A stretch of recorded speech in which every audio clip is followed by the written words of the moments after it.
Good evening, I'm Manny, the movie guy from KMIR NBC Mix 101.5 and the Filipino channel.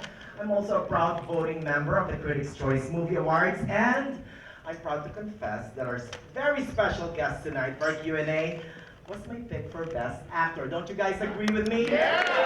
Thank you. Thank you. I mean, you know, I've loved the film, I've loved The Darkest Hour since I saw it at the Toronto International Film Festival.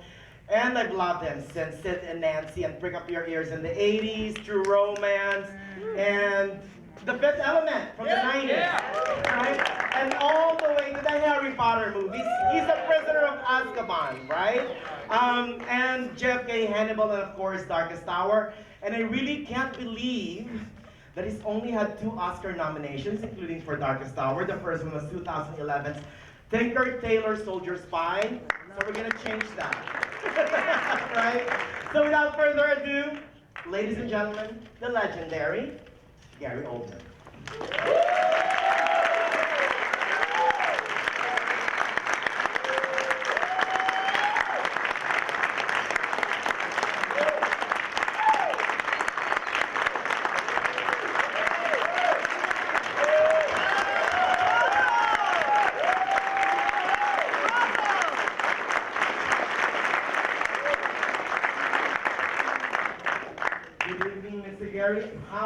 How are you liking Palm Springs so far? Palm Springs. Yeah? Yeah. The last time that I saw you was at the Palm Springs International Film Festival. Yes. And I believe, I said that I was going to become a permanent. That's what you said, right? It's true. Is it true? Yes. Yes! There you go, confirmed. Well, welcome. You're now our neighbor. Yes. Now, here's what's gonna happen, okay? If you guys have any questions, please line up by the microphone over there, and Ted will be helping you. I normally used to do the Phil Donahue style running, but I'm getting older and I'm not quite limber anymore. I'm gonna ask Mr. Gary too. I'm very passionate about the movie, so I'm just gonna ask him a couple of questions, then we'll open it up for you guys, okay? The first one, Mr. Gary. Yeah. Take us from the very beginning. What got you interested in joining Joe Wright's Darkest Hour? Well, the initial idea of my playing Churchill came from, it was really the brainchild of 2 people. It was Eric Fellner at Working Title, who you mentioned there, Sid and Nancy. I did Sid and Nancy with him 30 years ago, so we sort of started our careers together. And my producing partner, Douglas Urbanski, and at that time when they were cooking up the idea, they did not have me, and they did not have Joe. So we kind of merged to it together. I was hesitant about playing it. I think primarily because, I mean, obviously apart from my striking resemblance, which I know it's uncanny, but apart from the physical hurdle of it, you wonder if you can get beyond the myth and the sort of icon of the man. Right. He has been so mythologized and has been played so many times before, so one wonders, you know, I sort of second guessed myself and thought, what is it that I could add to the gallery of all the people that have portrayed him? But once the seed was planted in my head, I went to some of the newsreel footage, and the revelation to me was that what I saw was a man who was energized, a dynamic character, with I mean, he really had a cherubic, very sort of cherubic, sort of boyish face, and the sparkle in his eye, this sort of cheeky grin that he had, and this and sort of moved through space with this fixity of purpose, a man on a mission. And I think my idea of Churchill had been somewhat contaminated by the other people that had played him and have played him in later life, when he in fact was bigger, he was more rotund, he was slower, he was an old man by then. So what really the hook that got me was seeing this very, very dynamic figure, and I thought that really was the key for me that opened the door. Oh, and thank you for bringing that up. But how did you and director Joe Wright try to not make it much of a hero worship of a movie? Well, I think he wanted to it really make a film about a mythical character, almost almost superhuman, Churchill, when you think of the achievements in his life. A few would be he was decorated in 4 wars, he was Prime Minister twice, he wrote more words than Shakespeare and Dickens put together, he wrote over 50 books, he painted 500 and something paintings, had 16 exhibitions at the Royal Academy, he's got the Nobel Peace Prize for Literature. I mean, the list goes on, and stood up to Hitler. You know.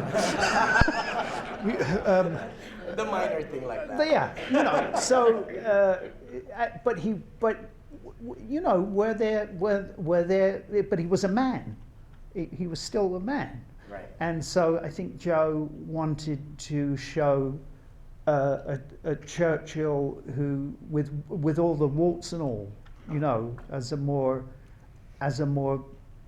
human figure, to really give the idea of the sort of not so much the doubt, but the stresses that he would have been under, because he was not only, you know, when our film begins, he's got 300,000. He's told that 300,000 of his men are trapped in Dunkirk. That is the entire British Army. That's all of them who were there. Versus, you know, Mussolini, who had 8 million, and Hitler, who had 5 million. So those, you know, those were the odds. Right. And he's fighting. So he's not only fighting fascism and Nazism, but he's also fighting his own cabinet. And the king. And the king. I mean, the king does. The king came. The king did come around. Yeah. In more time than we give him here. But And that's my question, really, because my biggest takeaway from the film is that at its heart is diplomacy and democracy, and how those two are intertwined. Was that kind of like your one of your main interests as well when you did the film? Well, you know, if you break it down, really, here was Churchill had been banging this drum since 1932. He had been in Munich, and he was researching one of his ancestors, the Duke of Marlborough, and he had been working on this, I think it's 4 volumes, for 10 years, and went to Germany to research. And so he almost met Hitler, but Hitler chickened out of the meeting.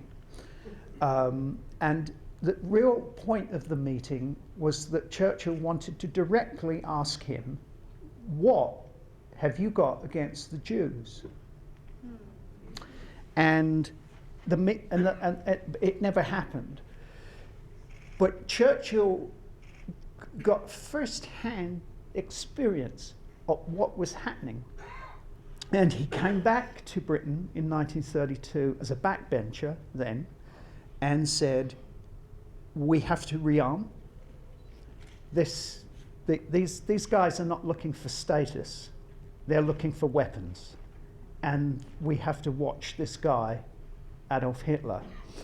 And it was during a time where pacifism was universal after the First World War, the cost of war, not only the human life, but of course the monetarily, and everybody was sort of war weary and said, oh, you know, warmonger, scaremonger, you know, and an element of political correctness. We didn't want to upset Germany. Right. And we're building bridges, as it were. But he never stopped with this, you know, this is happening and it's coming. So really, for me, it was a movie a story worth telling, because it was this one man in history who really, I mean, you could argue that all the sort of democratic world order that we've enjoyed for the last 70 years came from one man. Right. Because the world would have looked very different had he not stood up to a man who was essentially a racist tyrant, a madman. Yes. And so really, I feel that it was, what attracted me was he was one man who, for morality and freedom and democracy, drew the line, and said, no. If we're gonna go down, he did indeed say, we will drown in our own blood, rather than give up everything that we have. I mean, as you see in the film, I think one of the backbenchers or one of those guys says, you know, oh, he has 100 ideas a day and only 4 are good. And it's quite true. He's this brain, this amazing brain that was coming up with these ideas. But, I mean, by heaven, when he had a really good idea, you know, to get a civilian fleet to go and save the men. I mean, when he had a good idea, he had a great one. That's fantastic. Now, you know what? The most miraculous part of the film for me is that amidst makeup, his heart comes out, right? Gary Oldman's performance comes out, and you're always a great scene stealer in any film that I've seen. It's true, right? You guys agree with me? Yeah. All right, now on that note, we're gonna open. You guys have any questions? Start lining up. Can you guys go to, where's the microphone, Ted? Right here. All right. I've been dying to say this to Gary Oldman. You had me at Sid. My mind, you just metamorphosed into Sid Vicious, and I've been following you ever since, and you never cease to amaze. Thank you. My question, yeah. Now that I've flattered you, my question is, did the fact that your parents, you're from England, the fact that your parents lived through this period of time, and beyond the Blitzkrieg and everything else, do you think that influenced your performance or your understanding of Churchill? Well, yes. I mean, my mother, God bless her, is still alive. She's 98 and still kicking. And she obviously went through the Blitz in the war, and my father was in the Royal Navy. Went in 1935, and he was in the Atlantic convoys, and then later with the British. Oh, there you all are. He was in the Battle of Okinawa, my dad. So you know, to my children, that this is sort of ancient history. And much less so for me and my family. I mean, I remember vividly my mother walking me to school when I was, 4, 5, and there were terraced houses you'd have 3 or 4 houses, and then 3 that were missing, and then another block, and you would have this you just had a brick front, and it was held up by wooden struts, rather like the back of a set. Right. And what we called the bomb sites is where we played as kids and rode our bikes, and we knew them as bomb sites, and they were just holes in the ground where Hitler's bombs had landed. So there was, I think, a little bit of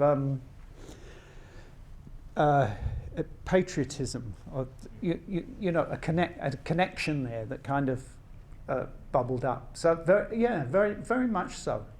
Thank you. So much. Yeah. Thank Thank you for you. being here. I'm happy We're to. all rooting for you. You deserve I'm- the Academy Award. Well, I'm a local boy, you see. I'm a local now.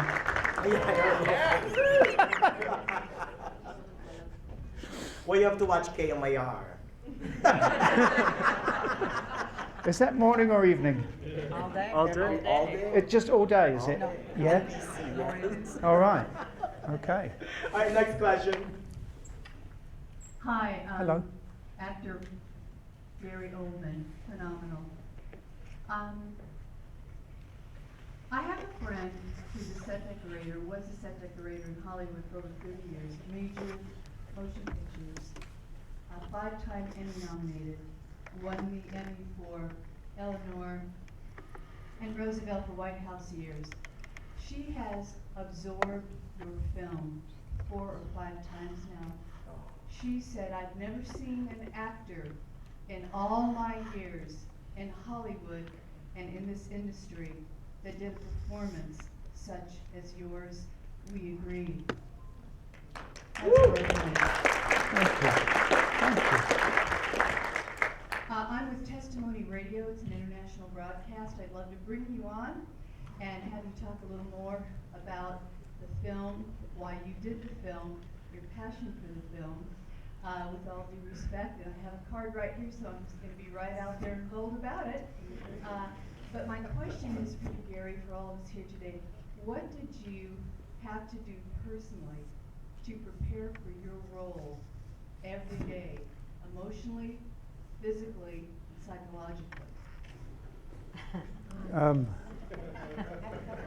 How long have we got? No. Well, the shortest answer to that, because it was a year, really, of me, a year or more of me thinking about it. But really, I think working for 5 or 6 months, sort of full on. Like I said earlier, it was really a sort of immersion. So, it was the year. I call it the year of Churchill because it was reading as much material as I could. But I was directed to very specific books because there's nearly 1,000 books written about him, and 50 that he wrote himself. So I mean, he was sort of foremost a writer before he was a politician, and that's indeed how he earned his living before he was a politician. So it was reading as much as I could, and watching this newsreel footage, listening to the speeches, which you can listen to these speeches. They weren't recorded in the moment, but they were recorded afterwards. So you'll find them, I think, they're a little flat. They're a little dry, because I think someone from the BBC put a microphone under his nose in Downing Street. So you get that, we shall fight on the beaches, we shall fight on the land grabs. It doesn't, I don't think it has, they don't have the gusto or the sort of Henry V spirit that I think he probably would have used in the moment to the house, to sell this very hard thing. He was selling the fact, he says there's a complete failure in France. France is over, and our men are trapped, and but we're going to have victory. It's to navigate that is it's very tricky. So it was from really breakfast until lights out, thinking about him. We also had access to Blenheim Palace and Downing Street and Chartwell, which is his country house, and the war rooms, and we were able to just physically touch a lot of artifacts and all of that, which you would do with any role, and then you have to take all of that, and I suppose what the actor does is then you have to sort of metabolize metabolize it and make it into a person who similar to the one that I sit in the film. And in the war room, they let me sit in the man's chair, and scratches that he had made with his fingernails. And on the right-hand chair here were scratches from him. That's stress, behavior, all of that is now part of this, piece of furniture. And it's a great insight into the stress that he was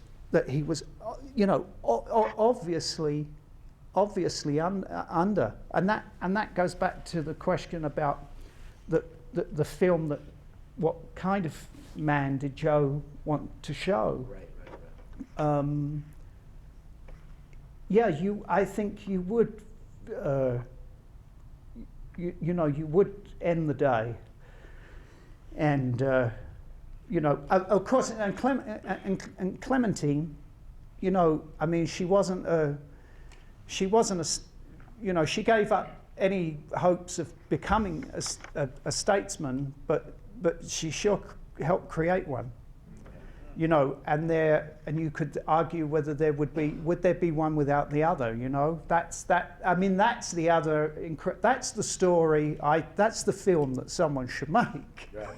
Clementine, a great performance by Kristen Scott Thomas, right? Yeah. I've always wanted to ask you this: are you one of those method actors that let the characters stay in you, or when you're done shooting, you've forgotten that character? I don't know if it's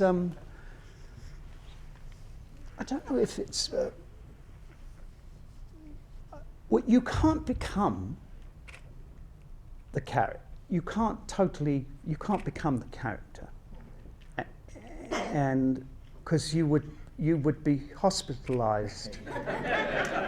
Right. For schizophrenia. I mean, I wouldn't be. But there are some actors like that. But I wouldn't be sitting here. I would be in a straitjacket.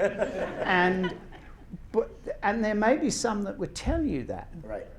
But we all find ways of working, and how we find the character. That's the illusion. I think that's the art of giving the illusion that you are these people. I'm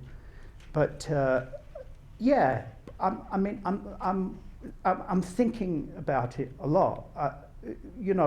My wife, who is here, Giselle, she would say to me, sometimes she's, I'm home, I'm there, but she says, but you're not here. I miss you, and I'd say, but I'm around. Right. And she would go, no, you're not. Because the head you know, you're working the whole time. So in that respect, and I think also when you're reaching, you know, if you're emoting, you're drawing on things that are, you know, I suppose that part of it is Strasbourg, I guess. I've never really followed one, you know, theory or idea of acting, but there have been occasions in movies where I've had to emote or weep even, not just cry, but to weep.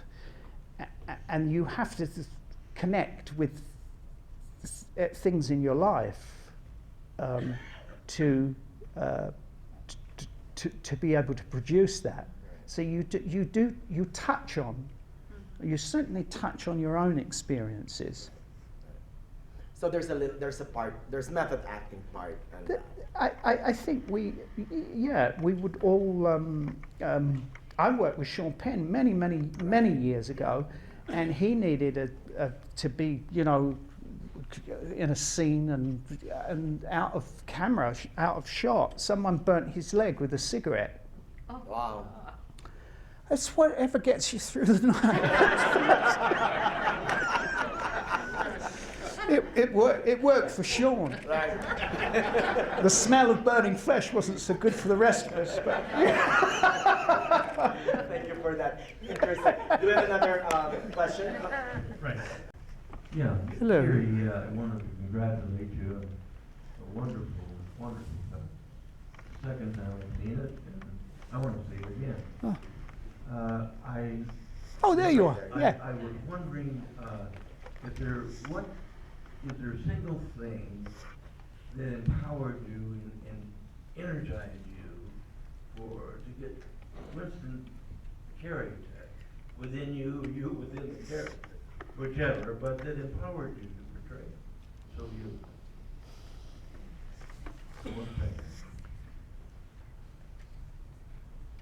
Well, I think what I mentioned earlier about the energy of the man that I noticed.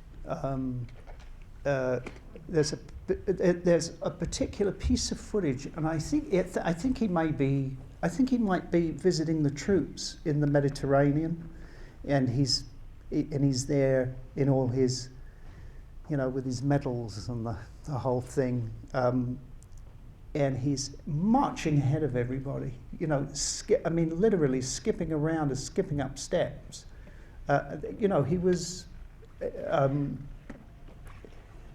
65 when he became prime minister. So he wasn't. You know. I mean, now 65 is. You know, it's. But I don't know. Back then, it seemed so much. 65 seemed so much older, and he got a tickle in his throat, and it was no. It was no sort of, you know, he wasn't shy about people knowing that he liked to drink. I mean, everybody liked to drink back in those days, and they drank and they smoked. It was all. I mean, smoking was almost compulsory. I mean, nearly everybody smoked and they drank. Anyway, he's giving the speech and he gets this little frog in his throat, and he reaches for a glass of water. And he sips the water, puts the glass down, and with a big sort of grin and a twinkle in his eyes says, "I don't often do that." and much same response. You know, it brought the house down. And that again was little moments like that, are great clues to the person that you're playing, and a lot of the written material of accounts of people who work with him closely. He could be a very hard taskmaster. He was in it 100% wanted you in it 100%, and if you fell short of that, you would know. But he could have a moment of rage, and within a few minutes apologize and say, you know what I mean, oh, I didn't mean, you know. So again, it goes back to that enormous sort of stress he was under. And funny enough, the little thing at the beginning of the movie where Clementine says to him, I want you to be nicer. You'll grow to be very unliked if you carry on the way you're carrying on. It was a letter, in fact, that she wrote to him, tore it up, and trashed it, and then retrieved it from the trash bin, stuck it together, and sent it to him anyway. And just said, "You're a lovely man, and I want the world to know that I want the people to like you the way I like you, and to see the man that I married. And at the moment, you're being absolutely beastly and ghastly to everyone around you, to the point of so that's those sudden moments of volatility, and then compassion are also, they're all lovely little clues, they're little markers, they're breadcrumbs that you pick up along the trail to find the man. And isn't it interesting? I saw a movie with Malcolm McDowell in it called The Raging Moon, and I think it has a different title. It probably has I think it had a different title in America. It was a Brian Forbes movie. I haven't seen it for a long time, and I don't know if it would really hold up. But there was something. It was certainly had when he was a young man. I don't know what it was. Those eyes, those big round eyes that are like blue, watery moons. You know, this incredible sort of face, which is almost almost a face like a clown.